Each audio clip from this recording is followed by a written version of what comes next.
Hello there, my very good friends. On today's wrestling news, we're going to tell you all about NXT potentially moving to Tuesday nights.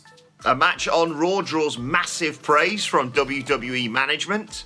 Charlotte Flair has revealed she pitched working with Andrade on television to WWE officials. And a WWE wrestler has been working through an injury. I'm Adam Wilborn. And I'm Andy Murray. And this is the news. All right, let's kick things off with last night's big story. The word on the tweets is that NXT, WWE will be moving NXT to Tuesday nights, ending the Wednesday Night Wars effectively as of the 13th of April. That is the Tuesday following WrestleMania 37. This comes via the Mat Men podcast, who tweeted it out saying they'd verified it with a credible source yesterday. It's worth mentioning the Mat Men podcast have broken news before on like Sasha Banks and The Mandalorian and stuff, so they've got a track record with this kind of thing. So even though there's no WWE announcement on this yet, it's a reliable source, basically.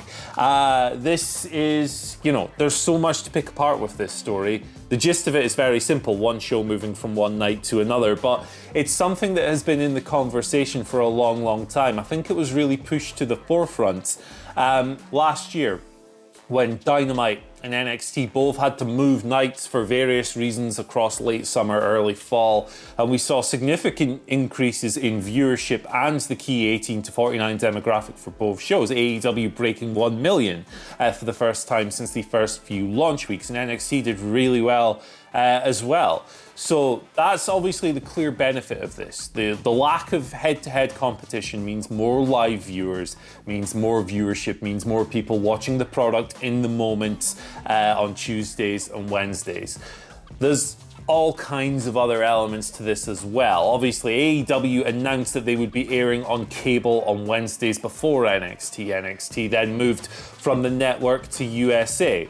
It's often been reported, that NXT was put on USA Network as a means of curbing AEW's growth. And, when you look at the numbers these shows did last year when they were unopposed, they've been successful in doing that. 100%. They've prevented AEW from reaching levels of viewership that they might have reached without the direct competition. But there's been harm to the NXT product through all of this as well. In the early days, especially when they were just kind of throwing big matches out there, counter-programming all over the place. That has eased off a little bit in recent months, and it feels like the NXT team are more focused on just doing their thing.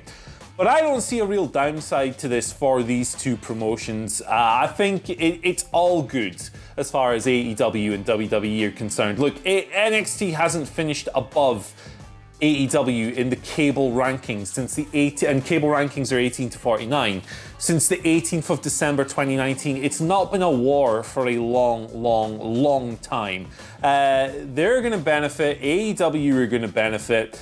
The only people that aren't going to benefit are probably Impact Wrestling, right? Because they run on a Tuesday night. Although, I have a hunch, and this is just a hunch, that Impact's viewership is kind of down to the hardcores anyway, and those hardcores aren't necessarily looking for other wrestling to watch live on a Tuesday. We'll see how that pans out. But Adam Wilborn is positive across the board for WWE and NXT, and I hope at the end of the day that this at least helps curb some of the dumbass tribalism we've been dealing with through all of this, because Jesus Christ, social media sucks on a Wednesday night. Andy Murray, you took the words right out of my mouth. It must have been when you were kissing me. Yeah, absolutely. Oh, God. I wish I could kiss you, moment. Andy. No, oh, God. I miss just being able to potentially kiss you. God, those were the days. Anyway, what am I talking about? Oh, yeah. So, RIP to the Wednesday Night War. I hate to say RIP to Impact Wrestling. Hello to the Tuesday Night War. Impact versus AEW, Dark versus NXT. I don't know. All I know is it's going to be a mad time for wrestling then. Like you say, we're going to have Raw and AEW Dark Elevation on Mondays. As I said, those three shows on Tuesdays. Dynamite on Wednesdays. Is there a show on Thursdays? I do apologise if I've forgotten one.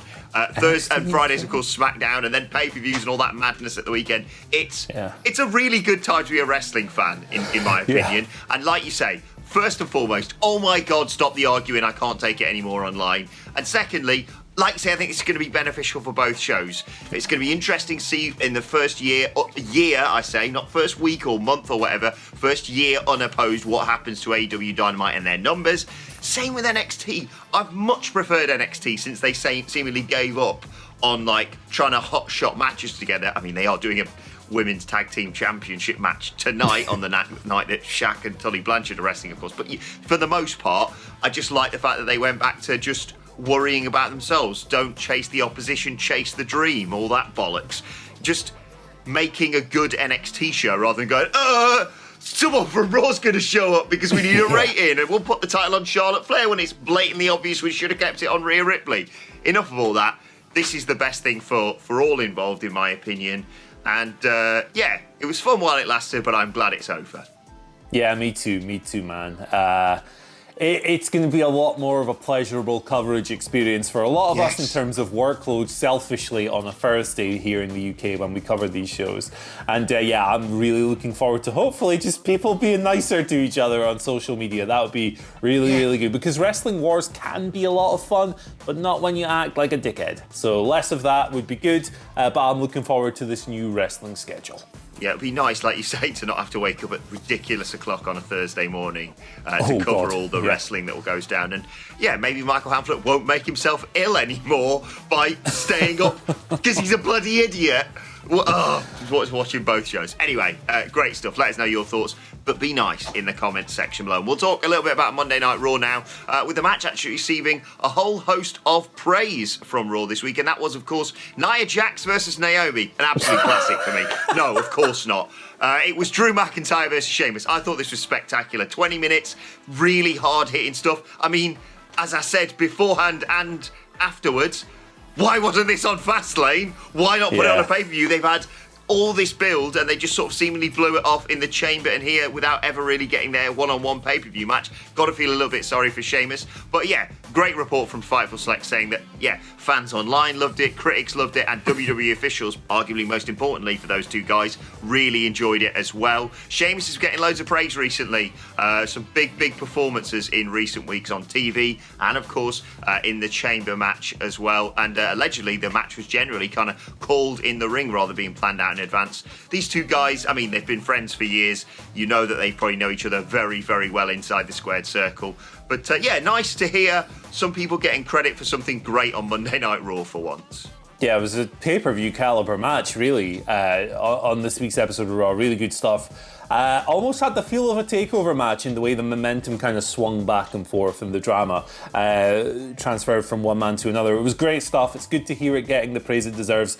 And once again, Sheamus proving himself one of, if not the most underrated wrestler in this area of WWE. There are still people out there who think that Sheamus is just hopeless and sucks and is awful and stuff. But man, he's literally for the past 5 or so years, he is literally never bad in the ring. He's always at least good. And this week he was excellent against Drew McIntyre. And this is a guy who we were speculating on could not return to the ring, a year or so ago. I don't know. That has no meaning to me. So, great. I love the finish, the brogue kick getting countered straight away into a Claymore, that difference between one hitting the other. So, well done to both of them, particularly though, well done, Dad. Well done, Sheamus. Sorry.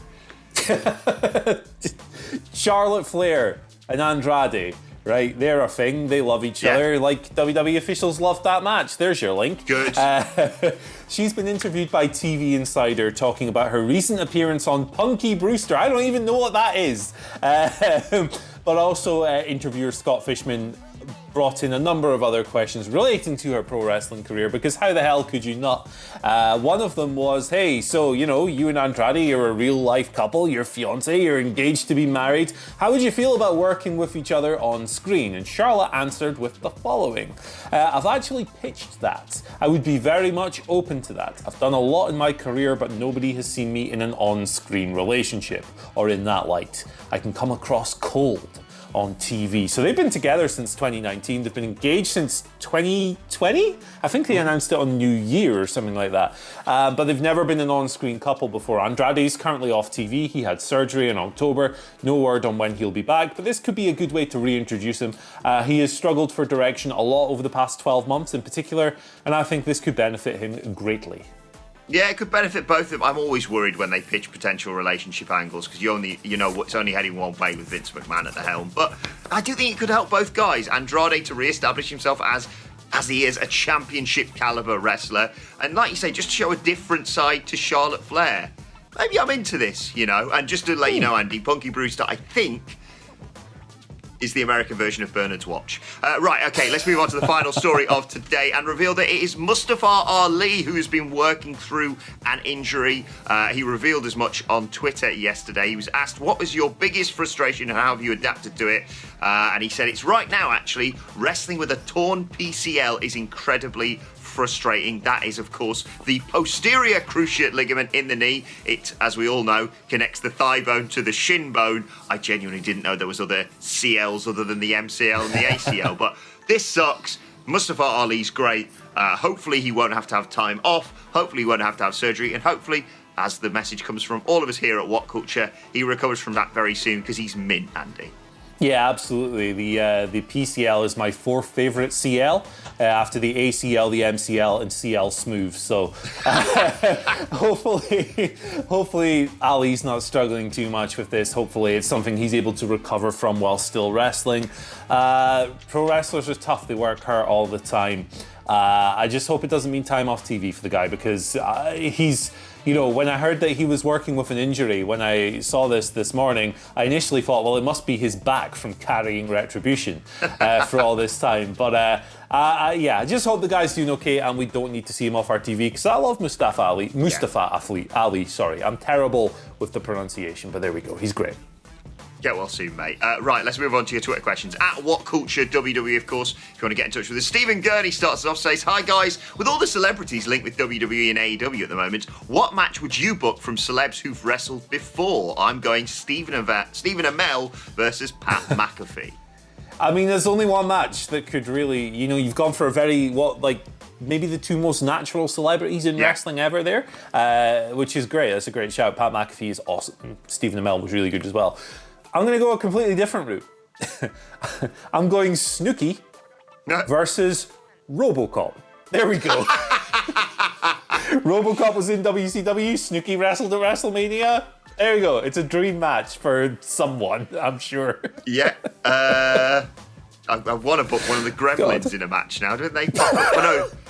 No, it was Chucky. That's the one I'm thinking of. Who popped up and had a pop at Rick Steiner or something. I don't know. I'm going to say take Moxley and Omega out of the exploding barbed wire death match and put in David Arquette, who I would actually like to see wrestle again after that excellent You Cannot Kill David Arquette documentary. Let's put him against Mr. T. Right, okay, next question comes from Marcus Ham, saying, morning gents, considering that Nia Jax has been on a winning streak for a while now, do you think WWE is giving her this momentum so they can put her in the Raw Women's title picture at WrestleMania? I don't think so. I think the Raw Women's title picture at WrestleMania, for me, looks like it's going to be something involving Charlotte and Asuka after this week's Raw, after that promo. Maybe they'll throw Rhea Ripley in there to mix it up a little bit, but I think it's going to revolve around those three people. I think for Nia Jax and Shayna Baszler, you're going to get some kind of women's tag team title match instead, maybe a multi-team match. But I think that'll be her direction for the future. Yeah, I believe so. If it's not a tag match, they may finally turn them properly on each other and actually just have a match between the two of them. But I don't see them in the title picture. Like Andy said, I agree. Charlotte, Asuka, Rhea, fingers crossed Rhea, in that title picture at WrestleMania. Bad, they've not been paying much attention to it recently, and Rhea Ripley is probably one of the only people who can save it right now. Okay, final question today comes from Mark Lee Willis, who says, by the way, he puts at the end, hashtag please do a Bristolian accent. I don't really know the difference between that and like Norfolk, so I'm just going to go, all right, with Alan Angels being in the boy band, Baz, what 5 wrestlers would you manage as your boy band and why? And what would the boy band's name be? Right, let's go back and forth and let's work on this together, Andy Murray. We've sort of workshopped this already, so they're not just coming off the top of our heads, but we started with John Silver, of course. Yeah, Ricky Starks, look at him, right? Look at him. Ricky Starks. Okay, I'm going to go with Andrade. Keep him busy while he's off TV. All right. We came up with a substitute for this guy, but I can't remember who it was, so I'm going with Adam Cole. Why not? Yeah, very good. Gorgeous man. And then there's always that weird one in a boy band where you're like, oh yeah, look at him. Oh my God, look at the voice on. What's he doing there? Luther's our 5th member. And what do we end up calling them? The Sexy Pistols. That's it, because Silver's going to be flashing out the guns on the front cover of every single that they release. You know who should be in this boy band? Seriously, Tyler Breeze and Fandango. How did we forget them? Oh, well, they could be, them? Yeah, And they Freak Out, can give us obviously. fashion advice, I've no doubt. But Fandango. let us know your wrestling boy bands in the comment section. I'll try and pick out some of our favourites for the news for the next few days. I want 5 members and a name. Great question, that, Mark Lee Willis. Thank you for that. That's awesome. Right, let's move on to today's. And finally, and I just want to give a nod to Pete Dunne. Andy and I were discussing how we've achieved precisely nothing in lockdown. And yet, if you need a bit of inspiration, like Andy and I do, to really get out there and change yourself before we eventually all can go back out and meet each other and I can kiss Andy Murray on the face, or lips, or wherever, head, probably. Lips? Yeah. Jesus Christ. Pete Dunne, what am I doing? Pete Dunne, what an incredible body transformation set of photos he shared overnight on Twitter. I mean, he didn't look in bad nick anyway, but this is insane, Andy. Yeah, look at him, man. He's done, the opposite of what I've done in lockdown. If anyone has advice on how to completely reverse a year's worth of sloth-like habits and an insidious 20-pound weight gain, let me know. But Pete Dunne has clearly cracked the code here. Good for him. He's looking in ridiculous shape. Fair play, Pete Dunne. Well done. And well done to you if you've done any transformations in lockdown and achieved anything more than Andy Murray and I have, which is precisely bugger all. Yeah. Right, let us know your thoughts on that, on all of today's news stories in the comment section below. Don't forget to like, share, and subscribe. And subscribe to What Culture Wrestling on either iTunes, Spotify, or wherever you get your podcasts from for daily wrestling podcasts. Where today we're going to be looking ahead, of course, to the Wednesday night war between AEW and NXT, one of the final ones potentially, and a big night for both shows. Tag team title match, as I said, on NXT, and Shaq and Tully Blanchard not wrestling each other, but wrestling on the show nonetheless. You can let us know your thoughts, Twitter questions, and I suppose wrestling boy bands on Twitter at WhatCultureWWE. Watch there, follow both of us, follow Andy Murray at Andy H. Murray. The H stands for Happy Birthday Ivar. Hope he's doing well in his recovery from injury. Lovely man. Still Lovely man. Absolutely terrified of him, despite the fact we work together in WCW. Happy birthday, Ivar. Follow me on Twitter at Adam Wilborn. Follow us all at WhatCultureWWE. But for now, my thanks to Andy Murray. Thank you for joining us, and we will see you soon. I'm going to kiss you, Andy Murray. I'm here for it.